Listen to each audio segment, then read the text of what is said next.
ꯅꯨꯡꯁꯤꯕꯒꯤꯗꯃꯛꯅꯤ ꯅꯨꯡꯁꯤꯕ ꯌꯥꯎꯗ꯭ꯔꯕ ꯑꯔꯦꯝꯕ ꯃꯄꯣꯛꯅꯤ ꯀꯥꯏꯅꯅꯤꯡꯗꯕꯅ ꯑꯩꯒꯤ ꯋꯥꯔꯤꯞꯅꯤ अखोई सीसे नहान ऐना जेहनबदुदे केनोने ज्योति चित्रबोनगा केनो फॉरेंसिक कने असिना टेने पीनी से गेट से उतले से टेने टेन असम पुलिस बटालियन की गेट नी अदु एरिया एजेंसी से काहिली पर आदले अदो सीधा चुमना सुम चखरगा लेहौरत गोसुन बिल्डिंग द राइट व्हीचल इस इन लेफ्ट साइड तनी केनो तानी डिस्पेंसरी सुलेया वसिगा काहिली पर आसिगा टेने पी सिगा से एरिया से नरकासुर चिंगे सोना गई से मेटे नुपियना से डॉक्टर होय से डिस्पेंसरी सिगा से बिल्डिंग सिनी अब से ऑफ ऑफिस ले सिनी बिल्डिंग सिगनी मेटे नुपिना डॉक्टर होय मणिपुर गिनी अदो माकी चंगभम दुना से सीरीज याम हरावरे मेटे नुपिना स्माइल डॉक्टर को ओइबसे सिने काइली प्रा पेट्रोल पंप हाइदो लगे सिन चलगा सी नरकासुर हाइने से निजरा पोचिना खोगी गुम चंगम नि खोक्साइ ते गलीदा अदुगा यम लागा सिगा लानी केनो अखोई त्रि शक्ति देवी लाय त्रिनाथ का हाइरो स्वाय गणेश की श्री श्री त्रि गणपति मंदिर से गणेश की ममा हुम पामनी मा की मूर्ति दो स्टैच्यू दो कोना सिदि हम दिखे लंबी दे जे हंगने आते से तम पॉपुलर होय बनी जाओ खाने के गणेश की क्या तो होगा गणेश से मसाई नुंग दुमने अहुम खमाई पालेनी मसक सिगा मनुंग मोमोजे अदुना सनी से सैटरडे नीना सनी की पूजा से तो हुई तो पजेगा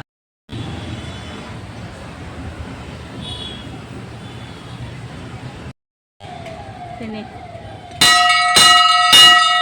gणेश की मंदिर गणेश के लाई से ना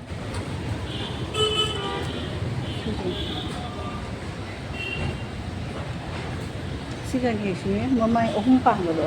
हाय गे सोंदा अमल लेहौरेदना सी मूर्ति मा मसंत नुंग दुमने मसंत थोगलपने बा सी गणेश से हांदे थाइना की नुंग हांदे स्वाई सुम लेदे अमा अनि लेदे ना महादेव से कोना मोना स्थापना तौगिबनी कुसले सी योंसे मथागे गणेश के मसाना थोलखिबे दिसे सिबे गणेश याम कुए लाक्तबसिगा सोमना महादेव के देगा याम लाई पर सिना महादेव से नुंग जो से त्रि गणेश को याव से तो वैसे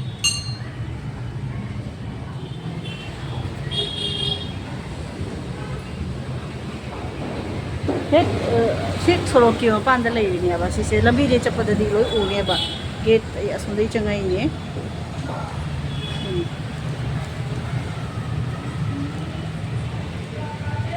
सेम लेरे ट्री गणेश सोंद अनी खक लेने मैम शेयर सी ट्री गणेश है सी अनी लेरेदना नुंग मसाना हानदगी सुमाय थोकना लेनी तो सो असी उ पामी सी जो मकोक पान पुरा गणेश से उ पामी से मसाना गणेश की मकोक मना तोन दुमाय पुरा लाई से ट्री गणेश को असिगा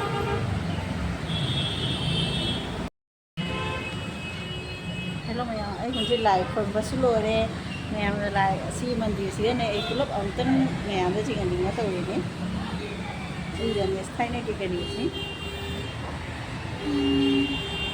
Rồi थमगे को मैम जे गणेश साइड सामुक से गेट श्री श्री त्रि गणपति मंदिर त्रि गणेश है बखोइना असे नंदी माली से नंदी सु लेरे कइनो महादेव लेबनीना तसिना महादेव लेरे से महादेव लेरे सिने हेक सोरक मपानदनी मैम त्रि गणेश काहिली प्रादनी लेइसे सीसे गणेश टर्निंग है से संगोई करे चाव करे मतलब फर्स्ट फ्लोर का सीम करे सिनी सोरोक लेरे सिगा असीनी काहिली पड़ा है नरकासुर सोंदा लेरे सोदे सुम लागा सी गणेश टर्निंग से फंगनी गणेश टर्निंग से की असवन साइड टर्न लो रगनी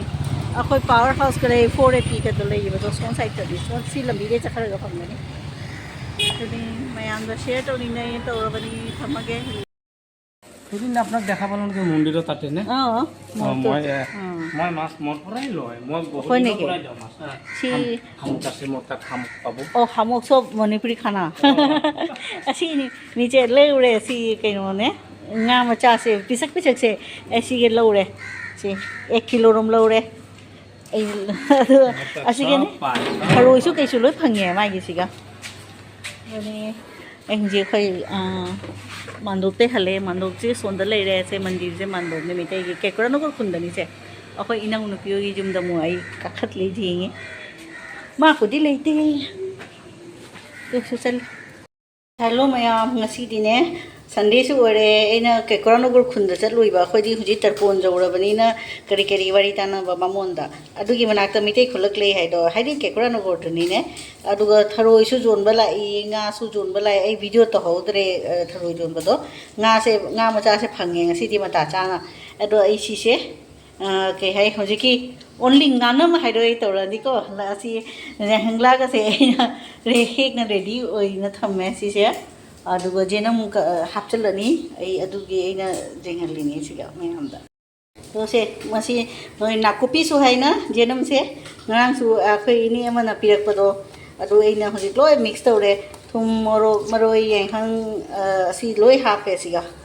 ꯖꯦꯅꯝꯁꯤꯒ ꯇꯣꯠꯁꯜꯂꯅꯤ ꯇꯣꯠꯁꯜꯂꯦ ꯍꯧꯖꯤꯛ ꯑꯩ ꯁꯤꯁꯦ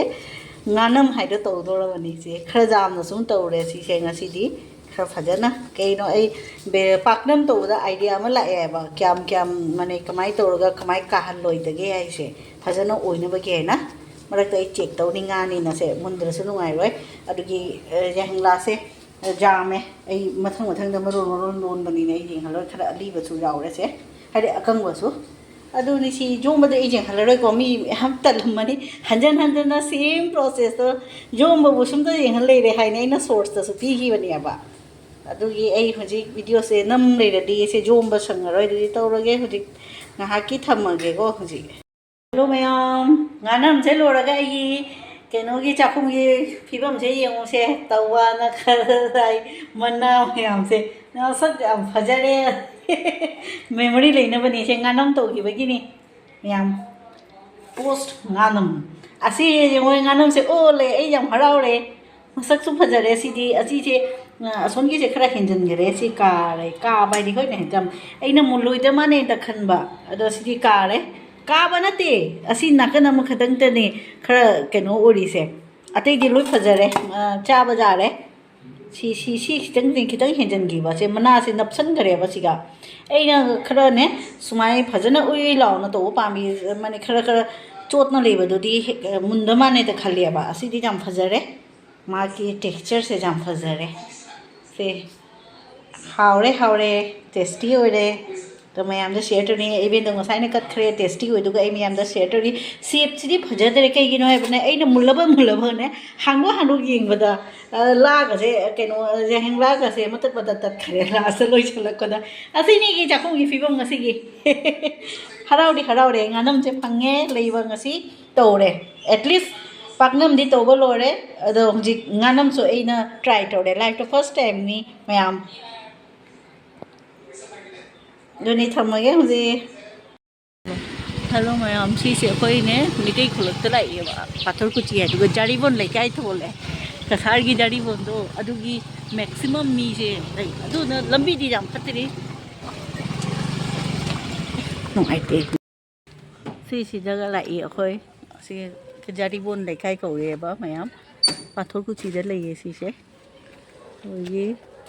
होगी इतै हनम लई माकी जुमदा लाई मथक दे वाटवी पाली हुई लेदी तले हुई लेबा जुमनी सोंदा आसाम टाइप दुगा केनो तोहिबा भाड़ा पीरिबा सी हाना ममिंग चलेनी हे जेनम फाबदा मनिंग से दुर्गा मंदिर माने को वाओ मोगी मनिंग ओ लक्की मंदिर नि सीसे हादि बैक साइड ता लेयाबा पूरा सीसे जेनम हाना जाम सांगमी जेनम से को अखोइ अमुखक लापदा दुई मम्मे वाओ तोनिको खसे जेउनी फजद्रा अखोइ मोगी सागैगी खाइदे अहन नुपादो सिगलेबा आइगिना इते हन थोएबा ꯃꯣꯏ ꯌꯨꯝꯗꯅꯤ ꯑꯗꯩ ꯍꯥꯟꯅꯁꯦ ꯌꯥꯝꯅ ꯍꯤꯡꯒꯣꯜ ꯉꯥꯛꯇ ꯇꯧꯔꯝꯃꯤ ꯍꯧꯖꯤꯛꯇꯤ ꯌꯥꯝ ꯇꯧꯗ꯭ꯔꯦ ꯍꯤꯟꯖꯥꯡ ꯃꯀꯨꯒ ꯊꯝꯕ ꯌꯦꯅꯝ ꯂꯣꯏ ꯃꯄꯥꯟꯁꯦ ꯁꯤꯡꯅꯤ ꯁꯦ ꯁꯤꯡ ꯄꯥꯝꯕꯤ ꯁꯤꯗꯅ ꯇꯣꯅꯤꯈꯣꯛ ꯁꯤ ꯑꯋꯥꯊꯕꯤ ꯌꯥꯝ ꯃꯊꯛꯇ ꯄꯥꯜꯂꯤꯗꯣ ꯑꯩ ꯉꯁꯥꯏ ꯒꯦꯠꯇꯒꯤ ꯅꯝꯃꯤꯕ ꯁꯤ ꯌꯦꯟꯗꯦꯝꯁꯦ ꯌꯥꯗ꯭ꯔꯦ ꯀꯪꯉꯦ ꯃꯥ ꯌꯦꯟꯗꯦꯝ ꯑꯃꯨꯛ ꯌꯨꯡꯉꯦ ꯑꯁꯤ ꯋꯥꯏꯠ ꯑꯁꯤ ꯀ꯭ꯂꯥꯏꯝꯕꯔꯅꯤ ꯃꯅꯦ ꯁꯨꯃꯥꯏ ꯃꯔꯤ ꯃꯔꯤ ꯆꯠꯄꯅꯦꯕ ꯁꯦ ꯋꯥꯜꯗꯒ ꯁꯨꯃꯥꯏꯅ ꯍꯦꯡ ꯇꯧꯕꯤꯈ꯭ꯔꯗꯤ ꯃꯥꯁꯦ ꯃꯅꯦ ꯆꯠꯊꯟꯈ꯭ꯔꯗꯤ ꯄꯨꯔꯥ ꯃꯔꯤ ꯆꯠ ꯑꯥ ꯌꯧꯈ꯭ꯔꯅꯤ ꯈꯔ ꯉꯥꯜꯂꯤꯗ ꯂꯥꯛꯀꯦ ꯇꯧꯕ ꯑꯃ ꯆꯠ ꯑꯩꯈꯣꯏ ꯁꯤ ꯀꯨꯏꯔꯦꯍꯦ ꯁꯦ ꯆꯍꯤ ꯑꯁꯤꯅ ꯚꯔꯥꯁꯨ ꯉꯥꯛꯇꯅꯤ ꯁꯣꯝꯗ ꯆꯠꯁꯤ ꯂꯥꯛꯑꯣ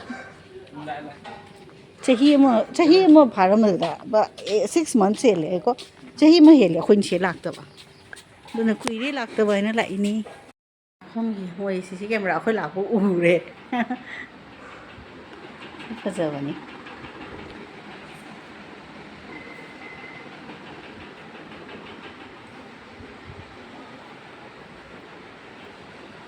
ꯁꯤꯅꯦ ꯑꯩꯈꯣꯏ ꯒꯨꯍꯥꯇꯤꯗ ꯑꯌꯥꯝꯕ ꯂꯣꯏꯅ ꯃꯣꯏ ꯉꯥꯉꯣꯝꯁꯥꯏꯒꯤ ꯃꯤ ꯂꯣꯏꯅ ꯁꯤꯐ ꯇꯧꯔꯦ ꯌꯥꯔꯤꯄꯣꯟꯗꯒꯤ ꯑꯁꯤꯅ ꯀꯩ ꯍꯥꯏꯇꯥꯔꯦ ꯈ꯭ꯋꯥꯏꯗꯒꯤ ꯑꯍꯟ ꯇꯥꯆꯧ ꯍꯥꯏꯗꯣ ꯃꯥꯏ ꯌꯨꯝꯅꯤ